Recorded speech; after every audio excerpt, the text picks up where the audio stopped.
কলম তুলতে সে যখন নিচু হয়ে ঝোঁকে ঠিক তখনই আমরা দেখি ভয়ঙ্কর গতিতে কোনো এক অদৃশ্য জিনিস এসে সেই দুইটি বাসকে মাঝখান থেকে কেটে দেয়। এর ফলে বাসের ভেতরের সব মেয়েই দুই টুকরো হয়ে যায়। মিৎসুকো যখন উঠে দাঁড়ায় তখন এই দৃশ্য দেখে সে ভীষণ হতভম্ব হয়ে যায়। এটা কি হয়ে গেল? সে বেঁচে যায় শুধু এই কারণে যে সে কলম তুলতে নিচু হয়েছিল। ভয়ে আতঙ্কিত হয়ে সে বাস থেকে নেমে দৌড়াতে শুরু করে। তখন আমরা জানতে পারি সবাইকে কেটে ফেলা জিনিসটি আর কিছুই নয়, এটা ছিল বাতাস। সেই বাতাসই এখন মিৎসুকোর পেছনে পড়ে যায়। এটা দেখে মিৎসুকো চিৎকার করতে করতে দ্রুত দৌড়াতে থাকে। দৌড়ানোর সময় সে সামনে আরো 4 জন মেয়েকে দেখতে পায় এবং তাদের নিচু হতে বলে, কিন্তু তখন অনেক দেরি হয়ে গেছে। বাতাস তাদেরও মাঝখান থেকে কেটে দেয়। তবে তাদের মধ্যে একজন মেয়েকে মিৎসুকো বাঁচাতে সক্ষম হয়। ঠিক তখনই তারা সাইকেল চালাতে থাকা কিছু মেয়েকে দেখতে পায় যারা কোথাও যাচ্ছিল। মিৎসুকো তাদেরও বাঁচানোর চেষ্টা করে, কিন্তু বাতাস তাদের সঙ্গেও ঠিক একই কাজ করে যা তার বন্ধুদের সঙ্গে করেছিল। এই সময় সেই মেয়েটিও মারা যায় যাকে সে একটু আগে বাঁচিয়েছিল। এসব দেখে মিৎসুকো ভীষণ ভয় পেয়ে যায় এবং এদিক ওদিক দৌড়াতে থাকে। এরপর আমরা দেখি সে যখন একটি নদীর কাছে পৌঁছায় তখন দেখে নদীর ভেতর আগেই অনেক মৃতদেহ পড়ে আছে, যাদের সবাইকে সেই বাতাস অর্থাৎ সেই অদৃশ্য জিনিসটি কেটে দিয়েছে। সেখান থেকে সে একটি মৃতদেহের কাপড় নিয়ে নিজের পোশাক বদলে নেয়। পরের দৃশ্যে আমরা দেখি হাঁটতে হাঁটতে মিৎসুকো একটি স্কুলে পৌঁছে গেছে। সেখানে আরো অনেক ছাত্রী ছিল, কিন্তু তাদের ইউনিফর্ম মিৎসুকোর ইউনিফর্ম থেকে সম্পূর্ণ আলাদা।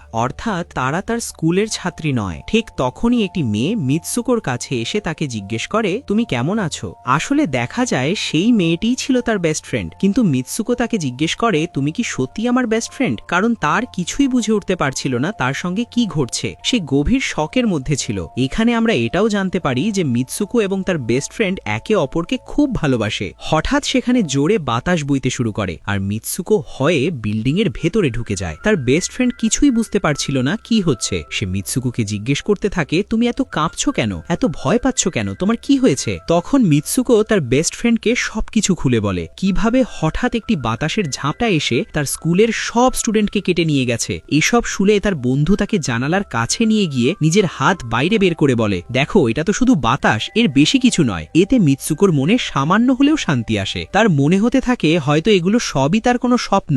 এরপর মিৎসুকোর বেস্ট ফ্রেন্ড আরো 2 বন্ধুকে নিয়ে ক্লাস বন্ধ করার একটা পরিকল্পনা করে। 4 জন মিলে যখন ক্লাসরুম থেকে বের হতে যাচ্ছিল ঠিক তখনই একজন টিচার তাদের দেখে ফেলে। তবে তারা সবাই দৌড়ে পালিয়ে যায়। দৌড়াতে দৌড়াতে তারা একটি লেকের কাছে এসে পৌঁছায়। সেখানে মিৎসুকোর বেস্ট ফ্রেন্ড তার স্বপ্নের কথা বাকি 2 বন্ধুকেও বলে। তখন তাদের মধ্যে একজন বলে, হতে পারে এটা সত্যি, যেমন মিরর ওয়ার্ল্ড, যেখানে এই দুনিয়ার ঠিক উল্টো সবকিছু ঘটে। এই কথা বলে সে লেকের পানিতে একটি পাথর ছুঁড়ে দেয় এবং বলে, দেখো এই দুনিয়ায় আমি পাথর ফেলেছি, কিন্তু হতে পারে অন্য দুনিয়ায় আমি এটা করিনি। ঠিক তখনই হঠাৎ করে লেকের ভেতর থেকে একটি কুমির বেরিয়ে আসে এবং তাদের একজনকে খেয়ে ফেলে। এরপর সেই মেয়ে বলে, দেখলে তো, আমি বলেছিলাম এই দুনিয়ায় যা ঘটে অন্য দুনিয়ায় তা নাও ঘটতে পারে। আর অন্য দুনিয়ায় যা হচ্ছে সেটা এই দুনিয়ায় নাও হতে পারে। ওকে আসলে অন্য দুনিয়ায় কুমির খেয়েছে, আর এখানে দেখো সব একদম সেফ। ঠিক সেই লেকের পাশেই তারা একটি বিছানা দেখতে পায়। 4 জন মিলে সেই বিছানা থেকে বালিশ তুলে নিয়ে খেলতে শুরু করে। তখন দূর থেকে দেখা যায় 2 জন মেয়ে তাদের দিকে তাকিয়ে আছে।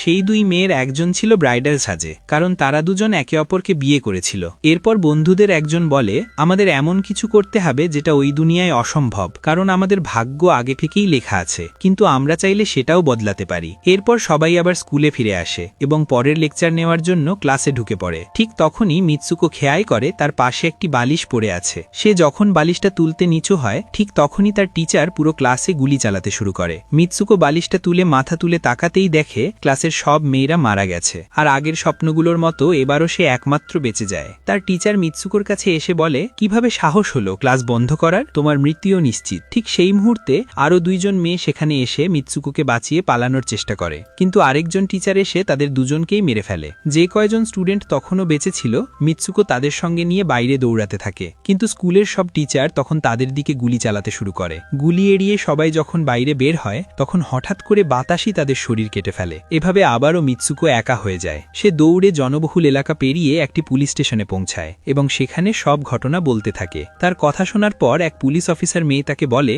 কিন্তু তুমি তো স্কুলের ইউনিফর্ম পরনি। এরপর পুলিশ অফিসার তার সামনে একটি আয়না ধরে। আয়নায় তাকিয়ে মিৎসুকো দেখে সে পুরোপুরি বদলে গেছে। মানুষ তাকে আর মিৎসুকো নামে ডাকছে না, বরং অন্য একটি নামে ডাকছে। এখানে জানা যায় তার বিয়ে হতে যাচ্ছে। সেই পুলিশ অফিসারই তাকে তার বিয়ের জন্য নিয়ে যায়। এটা দেখে চারপাশের মানুষ অবাক হয়ে যায়। যারা ছিল সবাই তাকে কংগ্রাচুলেশন দিচ্ছিল। ঠিক তখনই সবাই তাকে নিয়ে চার্চে পৌঁছায়। সেখানে মিৎসুকোর বেস্ট ফ্রেন্ডও উপস্থিত ছিল। মিৎসুকো তাকে জিজ্ঞেস করতে থাকে, আমার সাথে এসব কি হচ্ছে? তখন তার বন্ধু বলে, এখন চুপ থাকো, আমরা কারোর কন্ট্রোলে আছি, আমি যা বলি ঠিক সেটাই করো। এই কথা বলে সে মিৎসুকোকে একটি ওয়েডিং ড্রেস পরিয়ে সামনে যেতে বলে। মিৎসুকো যখন তার ম্যারেজ সেরেমনির জন্য এগিয়ে যায় তখন সেখানে থাকা সব মেয়েরা তাকে নিয়ে হাসাহাসি শুরু করে। এটা দেখে তার বেস্ট ফ্রেন্ড একে একে সবাইকে মারতে শুরু করে। এরপর মিৎসুকো আরও সামনে গেলে দেখে তার গ্রুমের জায়গায় একটি কফিন রাখা আছে। কফিন খোলা হলে ভেতর থেকে একটি বিশাল শূকর বেরিয়ে আসে। এটা দেখে মিৎসুকো ভীষণ ভয় পেয়ে যায় এবং একটি ভাঙা বোতল দিয়ে তাকে আক্রমণ করে। তারপর মিৎসুকো ও তার বেস্ট ফ্রেন্ড চার্চ থেকে দৌড়ে বেরিয়ে আসে। বাইরের গেটের কাছে দুজন মেয়ে তাদের থামানোর চেষ্টা করে, কিন্তু মিৎসুকোর বেস্ট ফ্রেন্ড তাদেরও মেরে ফেলে এবং তারা সেখান থেকে পালিয়ে যায়। এদিকে মিৎসুকো অন্যদিকে দৌড়াতে থাকে, কারণ তার মনে হতে থাকে যে তার সাথে ভয়ঙ্কর কিছু ঘটছে।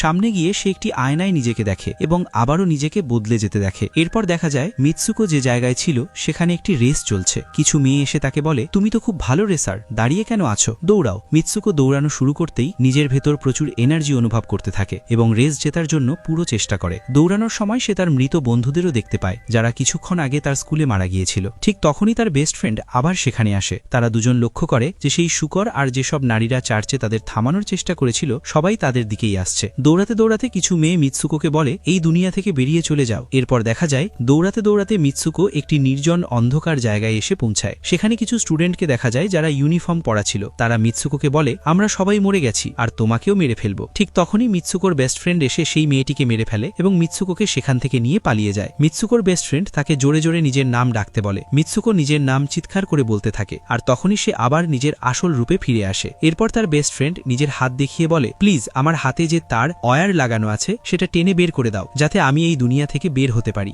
মিৎসুকোর খুব ভয় লাগছিল ওয়্যার টানলে যদি তার বন্ধুর মৃত্যু হয়, আর সে তার বেস্ট ফ্রেন্ডকে খুব ভালোবাসত, তাই সে এটা করতে চাইছিল না। কিন্তু অনেক জোর করার পর সে ওয়্যারটি টেনে বের করে। ওয়্যার বের করতেই তার বেস্ট ফ্রেন্ডের শরীর দুই ভাগে বিভক্ত হয়ে যায়। ঠিক সেই মুহূর্তে মিৎসুকো একটি গেট দেখতে পায়। সেই দরজা দিয়ে বাইরে বের হয়ে সে দেখে সে এখন পুরুষদের দুনিয়ায় এসে পড়েছে। সেখানে তার পোস্টারও লাগানো ছিল। কিছু ছেলে সেই পোস্টার দেখছিল। এমন সময় এক ছেলে মিৎসুকোর কাছে এসে বলে, তুমি ভবিষ্যতে আছো। এই কথা শুনেই মিৎসুকো অজ্ঞান হয়ে যায়। কিছু সময় পরে যখন তার জ্ঞান ফেরে, যখন সে সামনে এগোয় তখন সে দেখে এক বৃদ্ধ লোক একটি গেম খেলছে। সেই গেমের মধ্যেই মিৎসুকো ঠিক সেই চরিত্র হিসাবে দেখা যায় যেভাবে সে গাদ্য তৈরি হয়েছে। মিৎসুকোকে দেখা মাত্রই বৃদ্ধ লোকটি বলতে শুরু করে, এই গেমটি আমি নিজেই বানিয়েছি আর তোমাদের সবাইকে আমি নিয়ন্ত্রণ করছি। তুমি তো অনেক আগেই মারা গিয়েছিলে, কিন্তু আমি তোমার ডিএনএ নিয়ে তোমাকে আবার তৈরি করেছি। এই কথা শুনে মিৎসুকো বুঝতে পারে যে সবকিছুই আসলে একটি গেম। তখন তার মনে হয় হয়তো সে এখনো নিজের আসল দুনিয়ায় ফিরে যেতে পারবে। ঠিক সেই সময়ই একজন লোক সেখানে আসে এবং মিৎসুকোকে নিজের কাছে ডাকতে থাকে। তখন বৃদ্ধ লোকটি মিৎসুকোকেই তার শেষ লেভেলটি সম্পন্ন করতে বলে। মিৎসুকো সামনে এগোতে থাকে। এমন সময় তার বন্ধুর বলা কথা মনে পড়ে যায়, এই দুনিয়ায় যদি এমন কিছু করো যা অন্য দুনিয়ায় অসম্ভব, তাহলে তুমি এই গেম থেকে বেরিয়ে যেতে পারবে। এই কথা মনে পড়তেই সে ওই লোকটির গলা চেপে ধরে এবং বলতে থাকে, আমাদের নিয়ে খেলা বন্ধ করো। এরপর সে বৃদ্ধ লোকটির লাঠি তুলে নিয়ে নিজের পেটে ঢুকিয়ে দেয়, যার ফলে তার মৃত্যু হয়। এখানে আমরা দেখি বৃদ্ধ লোকটি কল্পনাও করতে পারেনি যে মিৎসুকো এমন কিছু করতে পারে। এর সাথেই তার ভাগ্য পুরোপুরি বদলে যায়। গেমের দুনিয়ায় সে মারা গিয়েছিল, কিন্তু আসল দুনিয়ায় সে তখনও জীবিত ছিল। পরে আরও দেখানো হয় মিৎসুকোর বাকি চরিত্রগুলিও কোনো না কোনো কারণে নিজেদের হত্যা করে এবং তারা আর গেমের অংশ থাকে না। পরের দৃশ্যে আমরা দেখি মিৎসুকো একটি বরফে ঢাকা জায়গায় শুয়ে আছে এবং সে এখন নিজের বাস্তব দুনিয়ায় ফিরে এসেছে। এভাবেই এই মাথা ঘুরিয়ে দেওয়া গল্পটির সমাপ্তি হয়। এমন আরও এক্সপ্লেনেশন মুভি দেখতে চাইলে ভিডিওতে একটা লাইক দিয়ে কমেন্টে নেক্সট লিখতে ভুলবেন না। Thanks for watching.